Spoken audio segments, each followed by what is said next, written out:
कांग्रेस विधायक दल की नेता आराधना मिश्रा मोना ने मंगलवार को पार्टी कार्यालय में एक प्रेस वार्ता की। इस दौरान उन्होंने कहा कि उत्तर प्रदेश कांग्रेस कमेटी आज यानी बुधवार को प्रदेश के सभी 18 मंडल मुख्यालयों पर महिला अपराध और ध्वस्त कानून व्यवस्था को लेकर धरना प्रदर्शन करेगी। आपको बता दें, लखनऊ में कांग्रेस कार्यकर्ता शहीद स्मारक से लेकर कमिश्नर कार्यालय तक पैदल मार्च निकालकर प्रदर्शन करेंगे। उन्होंने कहा कि आज प्रदेश की कानून व्यवस्था बहुत खराब है। उन्होंने कहा कि देश में महिलाओं के साथ हो रहे कुल अपराधों का 55% केवल यूपी का हिस्सा है। अब जरा एक नजर आप भी सुन लीजिए कांग्रेस विधायक दल की नेता आराधना मिश्रा मोना ने प्रेस वार्ता में और क्या कहा। धन्यवाद राय साहब, हमारे चेयरमैन। मेरे साथ आज मंच पर उपस्थित हमारे सभी साथीगण, प्रदेश कांग्रेस कमेटी के पदाधिकारी और हमारे पत्रकार बंधु, मैं आप सबका हाथ जोड़ करके स्वागत और अभिनंदन करती हूँ। साथियों, आज एक बहुत ही महत्वपूर्ण विषय पर, और मैं मानती हूँ कि सबसे ज़्यादा महत्वपूर्ण विषय अगर कोई है तो प्रदेश का लॉ एंड ऑर्डर है। उसी पर आज ये विशेष प्रेस कॉन्फ्रेंस है। और जैसा कि राय साहब ने बताया कि हमारी आज सभी मंडल स्तरीय पर कोई ना कोई वरिष्ठ नेता आज इसको संबोधित कर रहा है, और कल हम प्रदेश व्यापी आंदोलन भी करेंगे लॉ एंड ऑर्डर को लेकर। आवश्यकता क्या है? सबसे बड़ी चीज़ ये है कि आज पूरे उत्तर प्रदेश में, जहां पर एक और विधानसभा से लेकर के प्रदेश के हर कार्यक्रम में और यहाँ तक कि देश के कोने कोने पे जहाँ भी हमारे उत्तर प्रदेश के मुख्यमंत्री योगी आदित्यनाथ जी जाते हैं, तो वो अपनी पीठ खुद थपथपा करके बताते हैं कि उत्तर प्रदेश में कितनी अच्छी लॉ एंड ऑर्डर। एक नई उपाधि उनको मिल गई है, बुलडोजर बाबा के नाम से। उस उपाधि को लेकर के वो बड़े प्रसन्न भी हैं, बड़ी चर्चा में भी बने रहते हैं। पर आज मैं ये कहना चाहती हूँ और पूरी जिम्मेदारी से कहना चाहती हूँ कि योगी आदित्यनाथ जी की सरकार ने उत्तर प्रदेश की जनता का विश्वास खो दिया है और उत्तर प्रदेश में अपराधियों में डर भी खो दिया। पिछले 8 साल में 17 से लेकर के अभी तक महिला अपराध से जुड़ी ज़्यादा से ज़्यादा, सबसे ज़्यादा मामले पूरे देश में उत्तर प्रदेश में। महिलाओं के विरुद्ध दर्ज अपराध में जो शिकायतें दर्ज हुई पूरे देश में, वो 55% उत्तर प्रदेश की।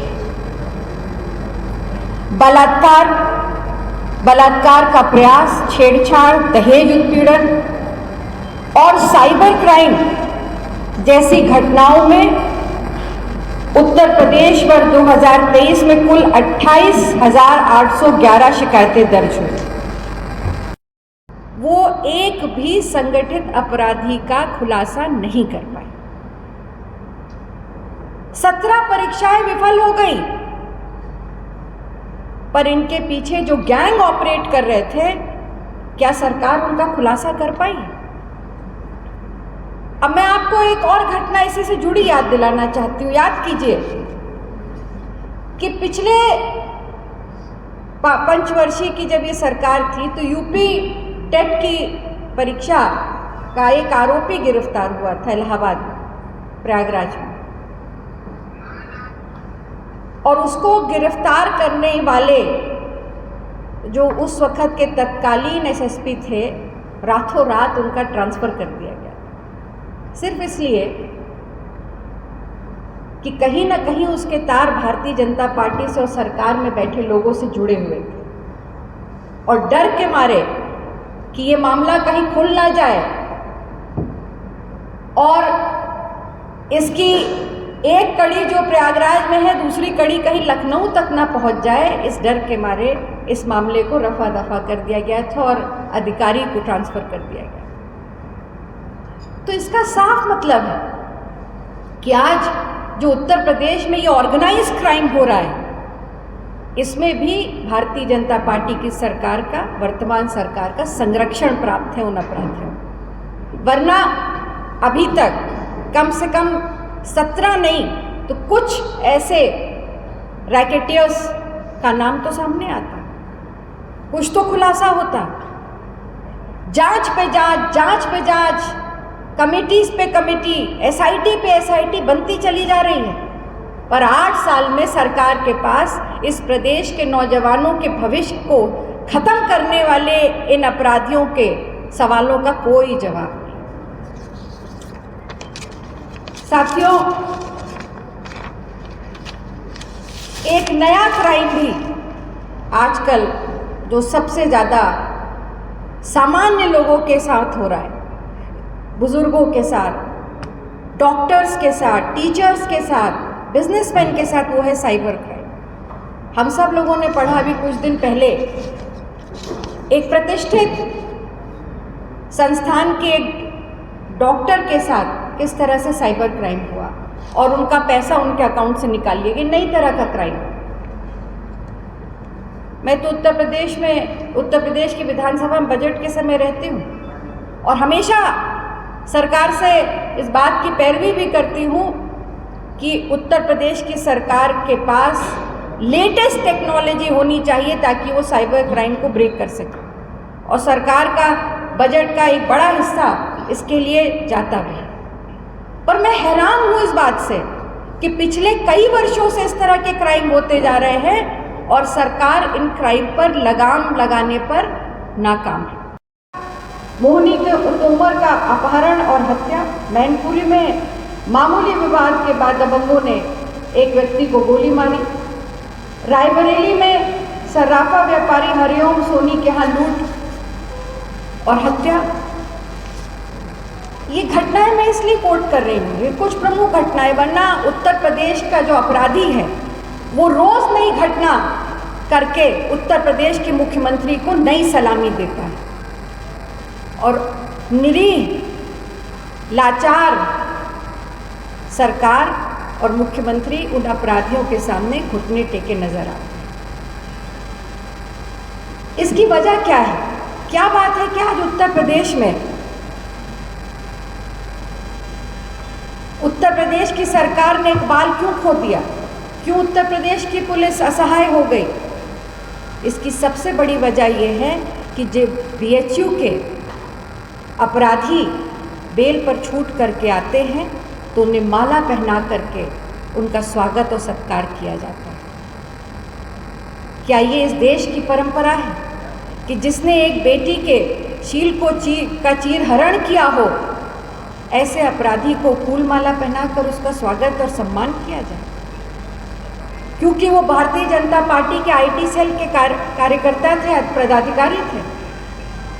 मैं सवाल पूछना चाहती हूँ कि आखिर भारतीय जनता पार्टी से जुड़े अपराधी, और ये परंपरा नई नहीं है, 2017 में जब भाजपा की सरकार पहली बार बनी थी,